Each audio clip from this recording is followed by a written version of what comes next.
தூக்கமின்மை, அதாவது மருத்துவத்தில் என்ன சொல்லுவாங்கன்னா இன்சோம்னியான்னு சொல்லுவாங்க. ஹாஸ்பிட்டலுக்கு வர்றவங்க நிறைய பேர், அதாவது வயதானவங்க, வேலைக்கு போகிறவங்க கூட என்ன பண்ணுவாங்க, சரியாக தூக்கம் வர்றதில்லைங்க. இந்த கம்ப்ளைண்ட் சொல்லாதவங்களே கிடையாது. தூக்கமின்மை பிரச்சனை அவ்வளோ பேருக்கு இப்போ அதிகமாக இருக்கிறது. என்ன காரணத்தினால இந்த தூக்கமின்மை பிரச்சனை? குடும்ப சூழ்நிலை ஒரு காரணமாக சொல்லலாம், வேலைப்பளு ஒரு காரணமாக சொல்லலாம், வறுமை ஒரு காரணமாக சொல்லலாம், பிரச்சனைகள், வீட்டில் பிரச்சனை, வெளியில் பிரச்சனை, அலுவலகத்தில் பிரச்சனை, இப்படி பிரச்சனைகள் ஒரு காரணமாக சொல்லலாம். அதன் காரணமாக நமக்கு தூக்கம் இன்மை ஏற்படலாம்.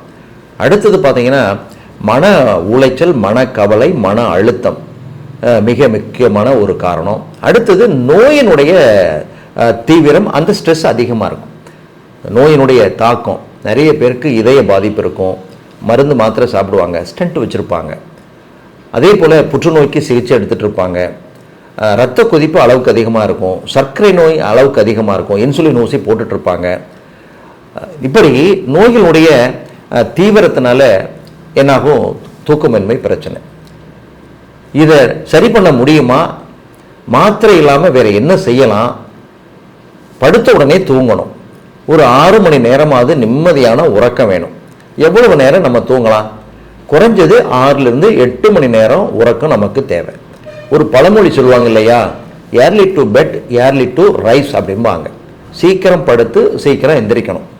ஒரு 75 ஆண்டுகள் 100 ஆண்டுகளுக்கு முன்பாகலாம் என்ன பண்ணுவாங்க, 9 மணிக்குள்ளாக படுத்துருவாங்க. ஏன்னா உணவு, மாலை உணவு எப்போ 7 மணிக்கெல்லாம் முடிச்சிருவாங்க, 9 மணிக்கு படுப்பாங்க, காலையில் 4 மணிக்கு எந்திரிப்பாங்க. 4 மணிக்கு எந்திரிச்சு எல்லா வேலையும் முடிச்சிருவாங்க. 7 மணிக்கு பார்த்தீங்கன்னா வெளியே போயிடுவாங்க. வீட்டு வேலைக்கு, தோட்ட வேலைக்கு, காட்டு வேலைக்கு என்ன பண்ணுவாங்க, காலையில் 7 மணிக்கு பிறகு எல்லாருமே கிளம்பிடுவாங்க. அவங்களுக்கு தூக்கம் பார்த்தீங்கன்னா 8 மணி நேரம் தூக்கம் இருக்கும். நம்ம என்ன பண்ணுறோம், லேட்டாக படுத்து லேட்டாக எந்திரிக்கிறோம். லேட்டாக படுத்து லேட்டாக எந்திரிக்கிறதுனால என்னாகுது, உடல் அசதி, சோர்வு, மன அழுத்தம், இப்படி நிறைய பிரச்சனைகளை நம்ம சந்திக்க நேரிடுது. அதனால் தூக்கம் எல்லாருக்கும் அவசியம் தேவை. அது இப்போ பார்த்தீங்கன்னா இப்போ இருக்கிற கால சூழ்நிலை, நம்ம பிள்ளைங்களாகட்டும், வேலைக்கு போகிறவங்களாகட்டும், இல்லை வீட்டில் இருக்கக்கூடிய பெண்கள் எடுத்துக்கிட்டால், பிள்ளைங்க இப்போ பள்ளிக்கூடம் போகிறவங்களுக்கு நிறைய ஹோம்ஒர்க்கு, 1 மணி 2 மணி வரலையும் ஹோம்ஒர்க் பண்ணுறாங்க. இப்போ ஐடி ஃபீல்டில் வேலை செய்கிறவங்க சொல்லவே வேண்டாம், இரவு பணி எவ்வளோ பேருக்கு, நிறைய பேருக்கு இருக்குது. அதே போல் 2 மணி 3 மணி வரலையும் ஒர்க் பண்ணுறவங்க இருக்கிறாங்க. பெண்கள் எடுத்துக்கிட்டால் 11 மணி 12 மணி கூட ஆகுது. இதன் காரணமாக மன அழுத்தம், மன உளைச்சல் ஏற்பட்டு நிம்மதியான உறக்கமும் நமக்கு இல்லாமல் போயிடுது. நமக்கு தேவையான அளவு தூக்கம் இல்லாமல் போனால் தலைவலி இருக்கும். தூக்கம் இல்லைன்னா என்னென்ன பிரச்சனைன்னு கேளுங்களேன்.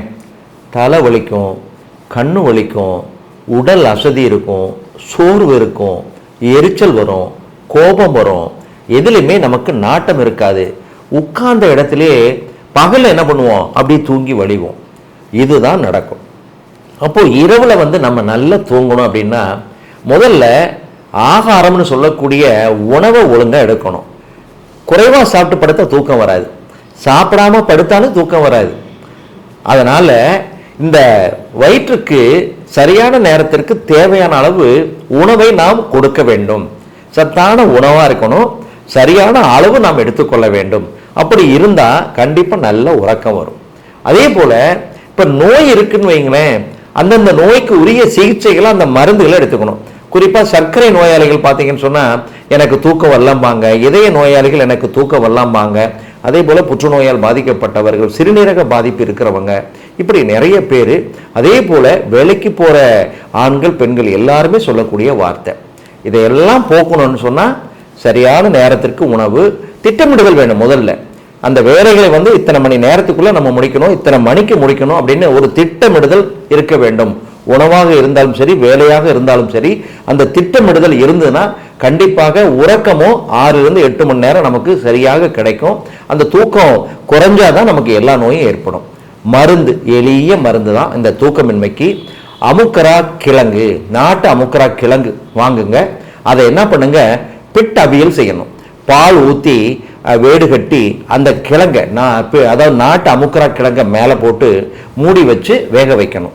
அந்த பால்லேயே அந்த கிழங்கு வேகும். நம்ம புட்டு செய்கிறோம் இல்லையா, அது மாதிரி இந்த பிட் அவியல் செய்து அதை நிழலில் உலர்த்தி அரைச்சி சலிச்சு வச்சுக்கணும். இல்லைன்னா கடைகளில் தனி அமுக்கரா சூரணம் அப்படின்னு வாங்கி 100 கிராம் வாங்கிக்கிங்க.